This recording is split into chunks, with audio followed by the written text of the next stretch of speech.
This week, we are going to do a listener-funded segment, not necessarily funded, but fueled by our listeners on your dream humidor. That's right. But the humidor that you would dream about having in your retailer shop, not necessarily at home. In the Stogie of the week this week is the Drew Estate Liga Privada Unico Series L40 Lancero. Talk about that on the show as well, in addition to a wonderful Stogies of the Week segment where the Joes will go through some of the smokes that I have provided them and get their take on it, coupled with my opinion as well, and we'll see if they're the same or different. Coming up next on the Stogie Geeks Show. This is a Security Weekly production. Broadcasting live from Villiger North American Studios, it's the show where cigars burn slow, ashes fall fast, and cocktails flow steady. It's the Stogie Geek Show. A hat tip, can we play that? Yeah, one more time. Can I hear a... Yes! Yeah! Enjoy the dirt. Guests and friends here in studio, including a regular cast of characters, Mr. Joe Hollywood to my right. How are you? That's awesome. Joe D's here. Rain Man's here. What's going on, Joe D? Roundtable discussions. Havana Cigar Club, located in Warwick, Rhode Island, is a great place to enjoy a drink and a cigar. Stogie Geeks listeners can find a $5 off coupon on our website by clicking the HCC logo. Hey, welcome everyone to the Stogie Geeks Show. I'm your host, Paul Asadorian. It's great to be here, especially considering this cigar is freaking awesome. Here smoking with me today is Mr. Joe Hollywood. How are you? Welcome, Joe. I heard there was like a fight or something. Did you see that? Yeah. Oh, okay. It was a good fight. We're going to spend a couple minutes on that. Okay. No, we just did. Rain Man's here with us. How you doing, boys? Joe T, what's up, man? Happy to be here as well. Yes, and especially seeing as we're smoking this cigar, I was just like rummaging through my humidor. I'm like, what do you guys want to smoke? I'm like, let's smoke these. And we lit them up and we're like, wow. What a find. What an absolute find. Crap, these good. It's good stuff. These have to be 3 or 4 years old that have been sitting in my humidor. And this is the Liga Privada Unico Series L40 Lancero. It's a 7x40 Lancero. You guys ready for the... Now, the wrapper's interesting given our latest string of shows that we've had and talked about. It is a Connecticut River Valley stalk cut and cured sun-grown Habano. How about that for descriptions? We get the region that it was grown in. We get the seed type, which is Habano. We get some of the growing methods, which is sun-grown. Yep. We get stalk cut and cured, which gives us some insight into the actual process they use to create the cigar. How awesome is that all in one? The end result, big wholesome title. deliciousness. They could have just said Habano. We would have had no idea what went into the cigar. Wouldn't do it justice. So that's great. The binder is Brazilian Mata Fina. Now, the filler I've got mixed feelings, mixed reviews about the fillers. Misreporting, I'm not sure. Half Wheel says it's Honduran and Nicaraguan. Coop says that it is 3 types of Nicaraguan Cuban seed. So you can draw from that what you will. It's also been reported this is a very similar, if not the same blend, to the Dirty Rat. Steve Saka from 2011 is quoted when he used to work for Drew Estate copiously in the articles about this cigar, which is when it was released in 2011. I've always thought that this was one of the best, if not the best, offering in the Unico series. And these are probably from 2012, 2013. They've been aging for a while because they came from a bag that was in my humidor at home, so which means they've been aging for quite some time. And it may be one of the first couple of years' worth of releases of this particular cigar. I get, and if you read these reviews, I'll talk about all about the flavors and stuff. I get the dark cherry or dark fruit sweetness off of this, for sure. And that's one of the things I like about this is it pretty much is a great producer of that flavor category if you're into that. And really, you can't go wrong with that dark cherry kind of dark fruit or dark chocolate with fruit, almost like a chocolate-covered cherry is how I describe it. Yes. That's the kind of flavors that I get off of this cigar. Getting like that aged tobacco sweetness, man, and I'm very excited to enjoy the ride here. Yeah. You can tell by smoking it, it's got some age on it, right? Because it pops. There's no pepper, there's no spice. It's just very, very smooth, and those are typically the things that will those not flavors, but the characteristics of the smoking experience, those will tend to dissipate with age. And we learned very much why in our recent string of episodes here on Stogie Geeks. I feel like I got a really good education past few episodes when we had some of the master blenders here on the show. It's been great. Unfortunately, I was unable to participate last week, but I'm glad we chose the L40 Lancero because I would say, as of right now, this is fight Chuck Norris. I mean, it's teetering on Oasis the way this thing is. I mean, it is just pouring flavor, pouring smoke, too. One of the things I love about the Unico series and Liga Privado in general is its smoke production. Yep. I like having a lot of smoke. And even from this little Lancero, which they increased to a 40 ring, hence the name L40, not a traditional Lancero size, but they did that to fit all of the tobaccos on the inside. So you get all the flavors. There you do. I love it. It's perfect. It's wonderful. We'll check back in on how we are doing as the show progresses. And we're going to start with some listener feedback. Nice. Do you have that? Did you put that in the show notes? No, I did not put it in the show notes, but okay, I can speak about it and I can update it on. Did you want to read it from your phone, or did you want to? You want me to do that? Yeah. Sure. I like reading it. I mean, don't say who the person was. Do anonymous in case they don't want to be mentioned on there. But I like reading. Anonymous writes in, and then we read almost verbatim what they're talking about. I always ask permission if I could use the first name and town, so I will. With listeners, absolutely. By the way, if you have an idea for a show, you can go to joeh@stogiegeeks.com. I can go there, or I can send email. Oh yeah, you can send an email to. So I'm just getting used to this technological extravaganza. It's the difference between an email and a website, Joe. I know. I'm being a jerk now. That's okay. If you go to Joe H, if you email joeh@stogiegeeks.com if you have an idea for a show. And this came in from Russell down in Naples, Florida. He put, at my local shop in Naples, Florida, it gets really busy around September, early October. Of course it does. It's Florida. Absolutely. You want to prolong the summer, right? He says he's got a couple local shops in town.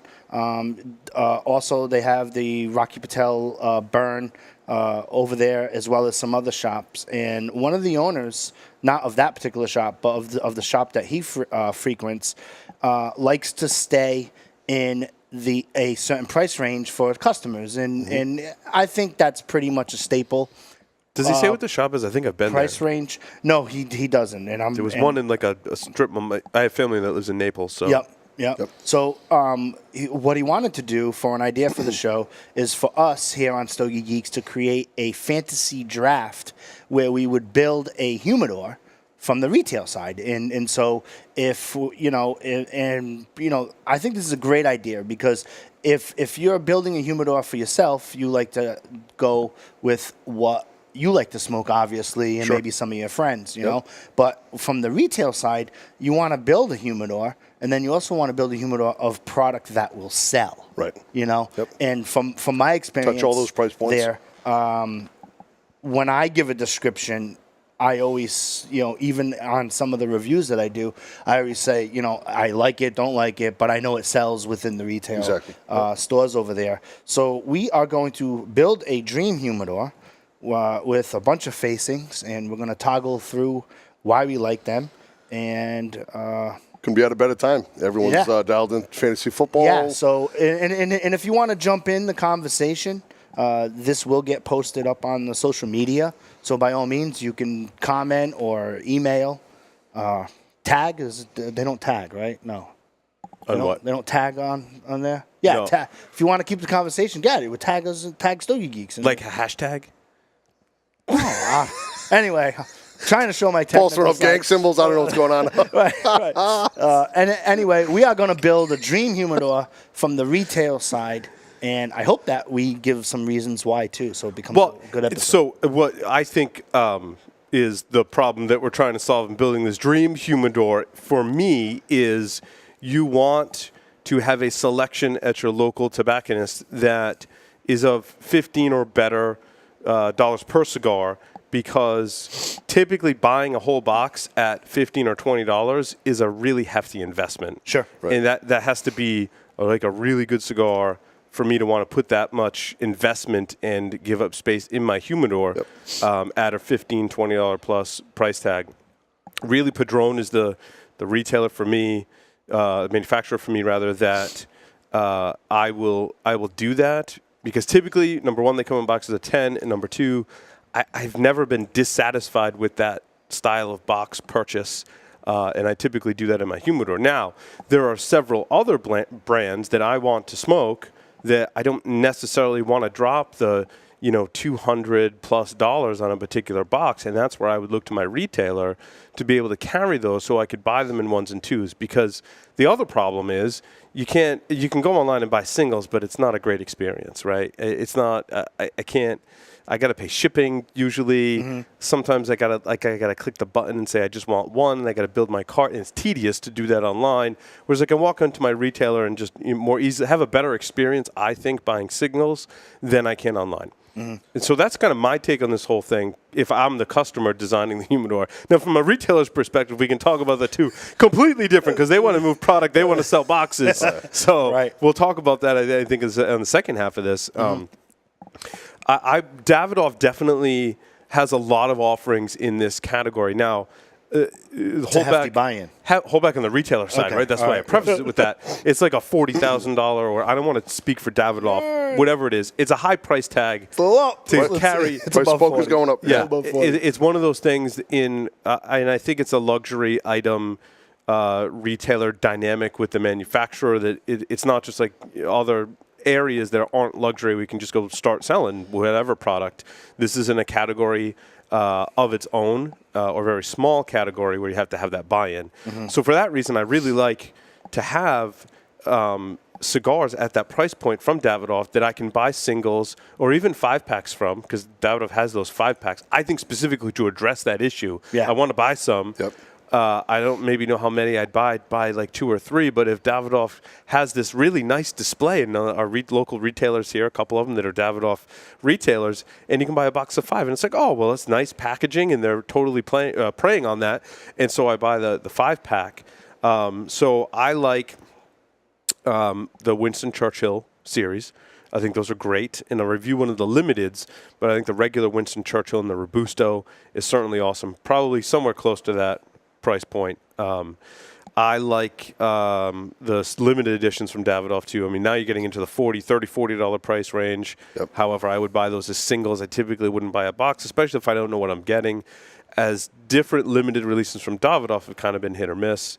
The Chef's Edition would probably be the exception to that. That thing was exceptional cigar. I feel like we should. I'm sorry to cut it. I feel like we should put a sexy disclaimer on the screen today. These kneecaps are just being aired. They are. Yeah. It's showcasing them for this.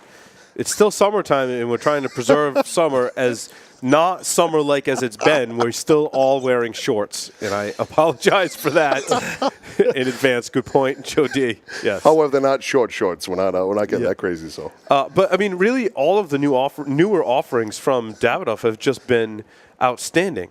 The Nicaraguan blend, the Escurio, what else? There was another new one in 702. There. 702 was awesome. Yep, awesome. That's another one that's a really good example of something that has a high price tag. I'd keep a couple. Probably wouldn't go buy a whole box because it would eat up a lot of my cigar budget.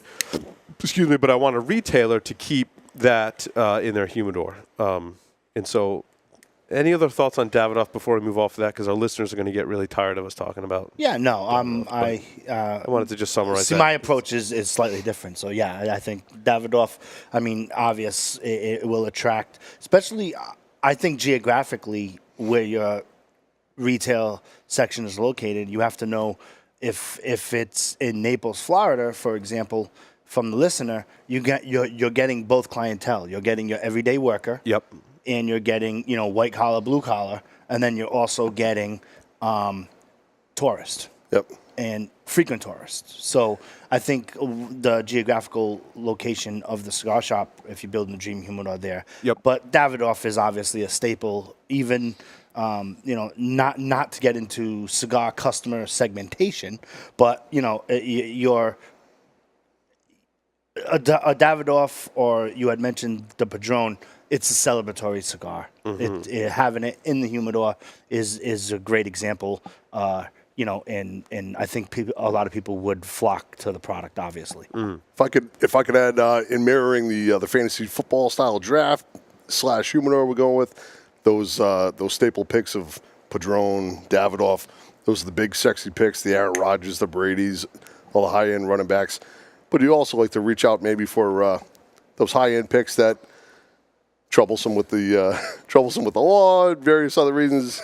I'm going to add in Byron. Byron, for me, that's one of those companies that's a good one. It's a little off the map. It's not as popular, but for an expensive, tasty stick that will produce big time numbers for you, big time enjoyment. I'm gonna go with that. Yeah, I like Debonair too. That's another good one. It's a premium, ultra premium as they're Right. marketed. Yep. I think that's a great brand to have in the shop. It's consistent. It's at a slightly higher price point, but you get what you pay for. Right. With that Debonair brand for sure. I like the brands that have a price point. You're in that $8-10, and then also every once in a while, either it's a time release or a limited release, or it's a higher end from their line of product. Yep. I think having that in there is a good example. So, for example, if you have Christoph, which has that $9-10 price point, then they also have the 685 Woodlawn that is in that upper price point. Absolutely. Yep. So something that you can smoke every day from the brand if you are liking that particular brand. Yep. But then, oh, by the way, they have an offering that is it's exclusive. When I say exclusive, it comes out limited. They're not readily available for other retailers.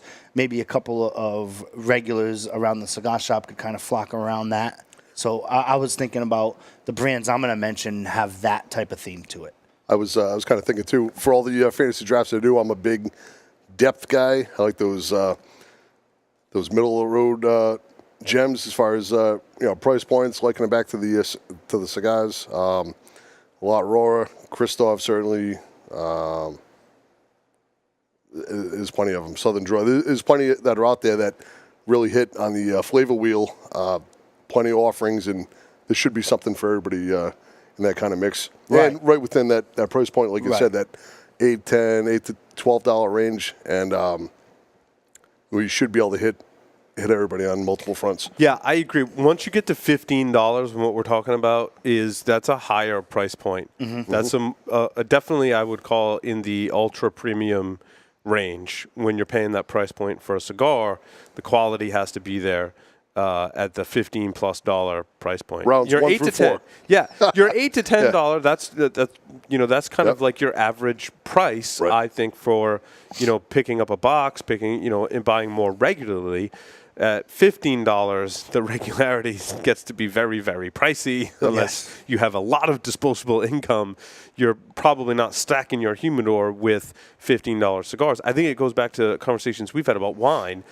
In that same vein, though, you don't necessarily have to spend $15+ for every cigar that you're going to buy and smoke to have a good experience either. Right. That's why like the ones that I'm going to recommend have that kind of theme to it. Yep. I like it when a Value gems. A shop brings in a facing or a brand and then has your $8 to $10 price point, and then they have some sort of a upper tier for that brand as well. So one we haven't talked about in a long time, and usually don't talk about this brand a lot, is Ashton Estate Sun-Grown 24-Year Salute. Box of 25 is retailing around $472. Right, so that puts it in the upper echelon. Absolutely. I gave it a fight. I was just going back through some of my higher ratings and seeing which ones fit in this category. This fits in that category. I rated a fight Chuck Norris for him. It was an awesome cigar. Not all of the ESGs, Estate Sun-Growns, are that good. This one was when I smoked it, and definitely is in the $15+ dollar. Ashton is definitely in that running. That top 4 rounds. Yeah, big name, moves plenty of product. Yep. So if you have Ashton, you gotta have Alvo. Yes, because they complement. They do. Excellent, So far, if we're taking a tally of this draft, see, I don't buy Alvo at that high of a price point though. But I search for deals when I buy Alvo. There's a couple of retail shops that have the price has been on the rise recently. The price has been on the rise. Excluding the Synchro series, there's another series that come out. It's the last cigar that was before Avdijin had passed. It's coming in a chest. I've saw 2 local cigar shops that have it. I took a. Oh, okay. I'll have what it is because I'm going to critique it next week on Stogie Geeks. Okay. I actually have it. I just didn't get around to smoking it yet. But it's one of those things. Again, shop off his Avo. Then all of a sudden, the rep, and this is what I like about the reps, where they say, hey, we have this extra you could purchase for your customers too. And it's obviously got a slightly higher I believe price point. the newest Avo Uzvezian offering, I think it's in that $12 or $14 range. Like I said, that's comes in a little bit higher, and it's not across the board in all the shops yet. Just like I said, only a couple at the moment. What about region? Would you do like Connecticut's? I know we're getting. Do you think that's nitpicking? Like, what do you think would be good for drafting for Connecticut's? Because from a retailer perspective, there's a bunch of $8 Connecticut's on the shelf. Right. You know what I mean? So what would stick out if you were going to do a fantasy draft of throwing that in? Because I do think that what separates the different cigar shops from each other is that some of them have different offerings for sure. Yeah. Because if they all had the same stuff, it would be boring from a consumer perspective. Without putting any thought into it initially, I was right out of the gate. I'm thinking, let's not put any thought into it. Zero thought. Zero thought into We're off the cuff. Just in I'm thinking case you're listening, no thought into what we're saying. I'm thinking the Connecticut's more that at value price range at 6 to 8 kind of range. Yeah, if you take Davidoff off the table and say, find me a Connecticut cigar that's premium, it's tough. I have one. I'm looking it up right now. Hold on. Okay. It's from Perdomo. It is the Edición de Silvio in the natural, I believe, is a Connecticut wrapper. And that one is around that $15 price point. And the reason I say is they used to carry it next door, and it was really good. I rated it Fight Chuck Norris. That's one I probably wouldn't buy a box of as like my everyday smoking cigar, especially in the morning, everyday morning cigar. Let's see, they are for sale online. Yeah, a double Corona, and I don't know what this is. They come in Maduro or natural. I'm not sure what the natural wrapper is. I'm pretty sure it is Connecticut. We'll go with that. Let's see. I'm just looking if I can. Harrison aging before this is Spanish cedar. Yeah, they come in individual coffin. A box of double Coronas, a 7 5/8 by 50 Maduro or natural Churchill will cost you for a box of 50, $629. Okay. So a box of 20 is $251. So yeah, roughly in that, whatever that price point works out to. What about Drew? Got to have Drew in there. See, there's a bunch of must-haves. Like, you know what I mean? Like, if you're able. Yeah. How is the Unico series priced? Is it priced in that? So now you know how much I look at the price tag when I buy stuff for review. We got to review that. 2 of those, 3 of those, 4 of those. Got to review them. I'm not sure what are they priced at. For me, Matilde offers Serena. That's absolutely perfect go-to smoke for me.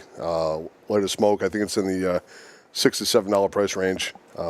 Petite Corona size. I thought we were talking $15 price range though. Oh, I thought we had moved off the. Sorry.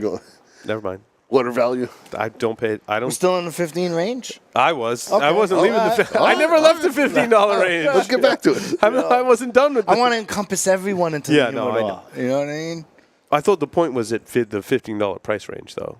Well, we can talk about beyond that. Okay, sure. Yeah, go ahead. The Matilda, you on? Matilde Serena. Yeah. Particular stick.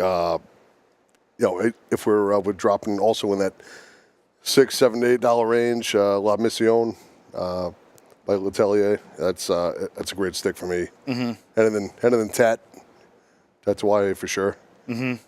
And some of the other brands we had mentioned previous, Christoph.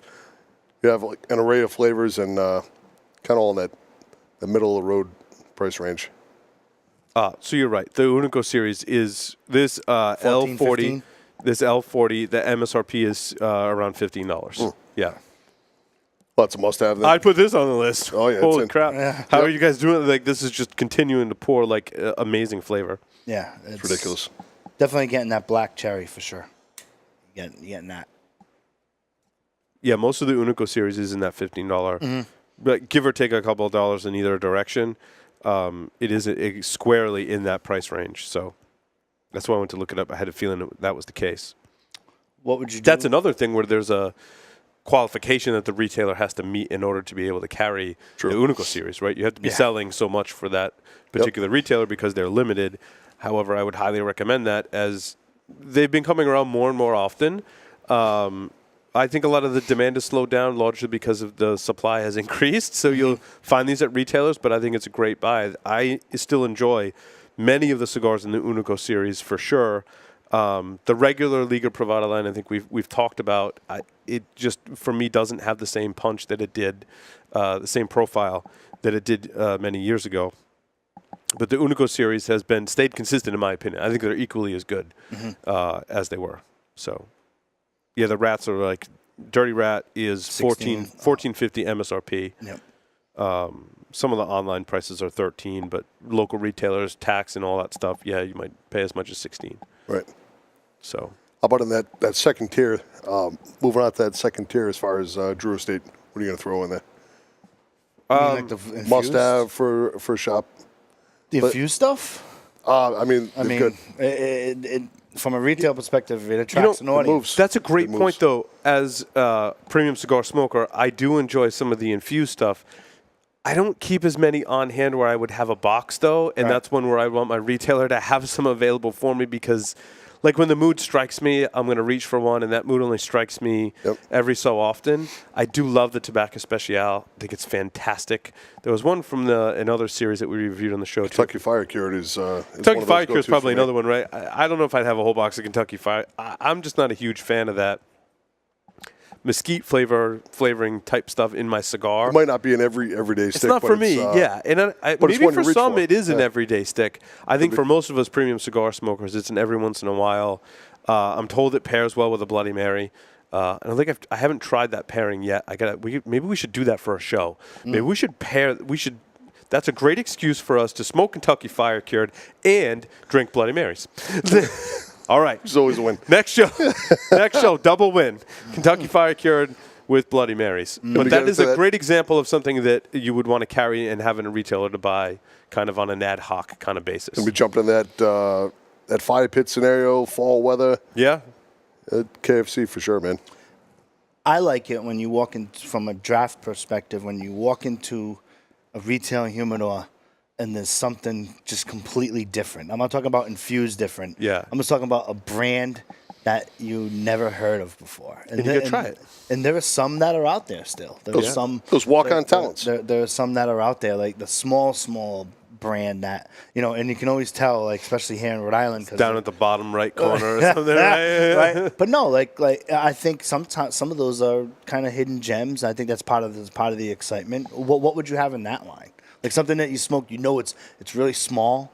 And the ones that impressed me recently, there's one that I can't even think of the name of, and you can only order them online, I believe. I don't think they have any retail presence. I was super impressed with that. I'll find it and talk about it on the next show. Jose Cala, the Cala cigars were just really, really good. I had not heard of them before. Yep. I think they make a really awesome cigar. And I got to be honest, a lot of the smaller ones, they're fivers, but for me to go seek out a whole box or want to keep them in regularity, it really has to stand out. So there's a couple in there. One that I can't remember, and one, Jose Cala, is definitely one of the more recent ones that jumped up on my radar. Like I'm thinking, like, for a treat, like, for example, you walk in and you see the Zeno Taste of Texas. Mm-hmm. You know what I mean? Oh, yeah. Something just Nice like pull. it's something that's you're in that 17. Yep. You're in that $17 price point. Interesting smoke. A lot going on in there.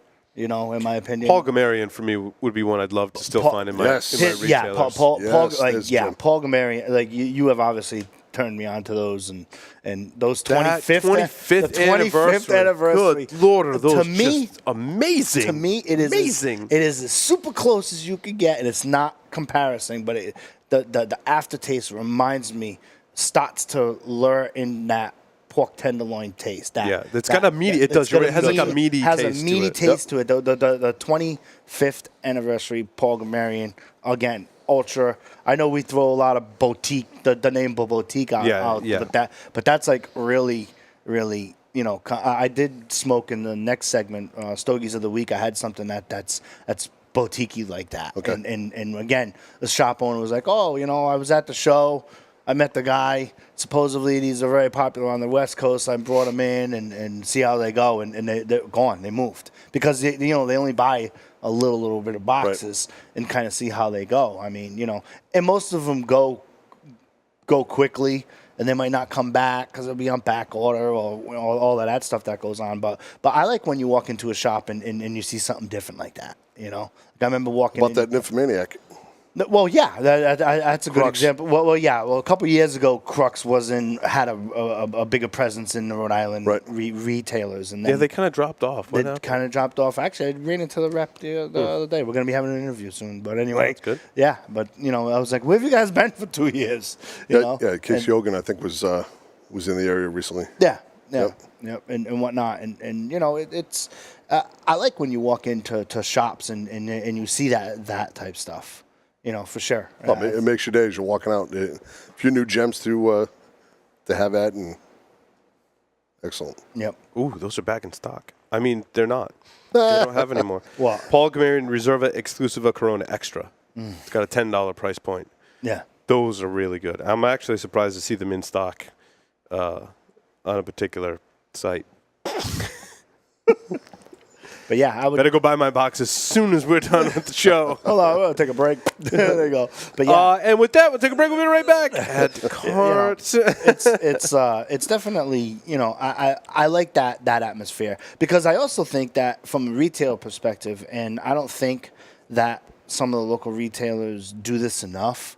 Where the worker, now I'm putting the onus on the worker, not the shop owner, to work the humidor. Reshuffle the deck. Because a lot of the recommendations will go, let us know what you like to smoke and engage in a conversation. Now, not every customer is going to want that. You know what I mean? Some people get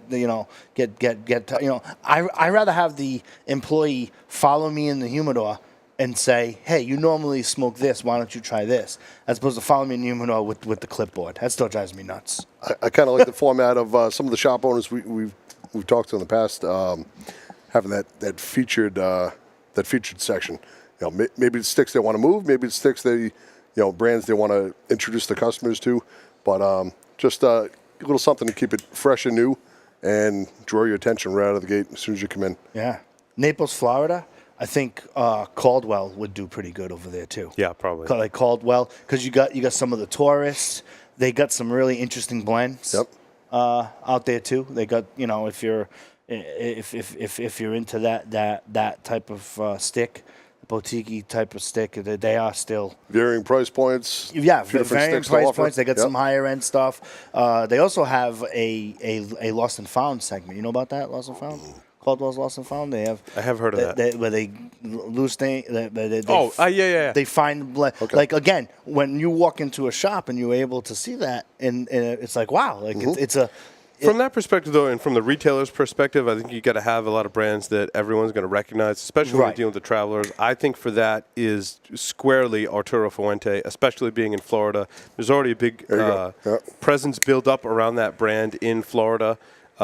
Likely most shops in Florida will have a selection of Arturo Fuente. Now, which ones you have, again, that's the buy-in kind of thing and reputation you have with the Fuentes, with that manufacturer. But certainly from a retailer's, those there aren't many shops I've heard of that have trouble moving Fuente. So from the retailer side, I want to put that out there. Yeah, it's it's a pretty safe bet in my opinion. Old school brand that moves, especially in Florida, I would imagine, right? Yep.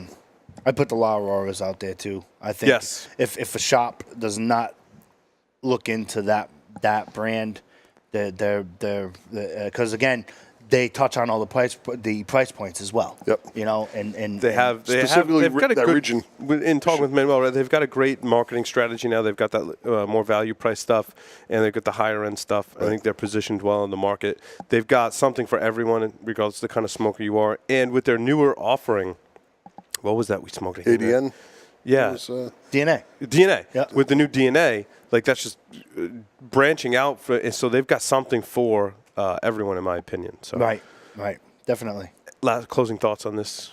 Any closing thoughts? Like I said, my only closing thought is when you pick a brand, make sure that you have all the various price points there, and try to stick in some hidden gems and educate your staff on those hidden gems, and have a sales contest within your organization to push that product. Because I think that would only help the retailer side for sure. Great round value picks. Dig deep for the buttery ones. That's where I'm at. Yeah, value picks will be next time. We'll talk about. Oh, the value picks? Right, for sure. But yeah, I've been killing it online, killing it with my. I placed another order too, killing it, dude. We have a little space. They're not. Well, yeah, there's some room in there, so I've got to. Yeah, I just ordered it the other day, so it'll be in. Nice. Be some tasty gems for you guys to try. All right, with that, we take a short break. Come back, talk about Stogies for the week. Stay tuned. Don't go anywhere.